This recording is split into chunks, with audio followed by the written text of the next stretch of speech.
I think in 1994, the election was not about the contract with America. I think by 1994, an awful lot of voters had decided that this new young governor from Arkansas who had run as a new Democrat was in fact a liberal. And I don't believe that the Catholic vote is a liberal vote. It's not a Republican vote, but it's not a liberal vote. In fact, Catholics self-identify 2-to-1 conservative. They're more apt to call themselves conservative than Republicans. That's going to take a while longer.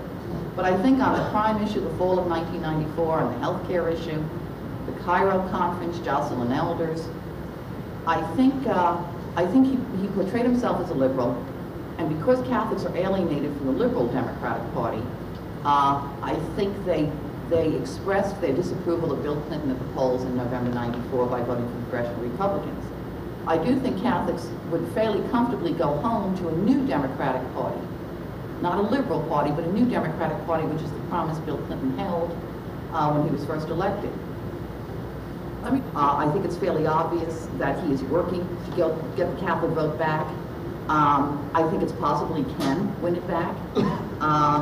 And the Republicans are, I think, increasingly aware that it's a swing vote. They've never done very much to attract it. It's come to them passively, that they have a lot of work to do, I think, in order to attract it. There's one recent issue that I think both parties are going to have to confront this year with respect to the Catholic vote, and that's the partial birth abortion ban. Clinton apparently, who's promised to veto this ban, supported, as you know, by the majority of pro-choice supporters support this ban on partial birth abortions. He's promised to veto it this week. When he does, I think you're going to see the favorability rating of Bill Clinton on the part of Catholics decreasing again. I think it will be a wake-up call. This man who wanted to make abortion safe, legal, and rare is now unwilling to protect the life of a child in the process of being born. It's a defining issue. It's a threshold question. If he's unwilling to do that, people aren't going to look too much further to see what his position is on the minimum wage or on job training. I expect the Republicans to be talking about this through the summer and fall. The House can override the veto. Dick Gephardt abandoned President Clinton, even though he's a reliable pro-choice voter, and voted to support the ban.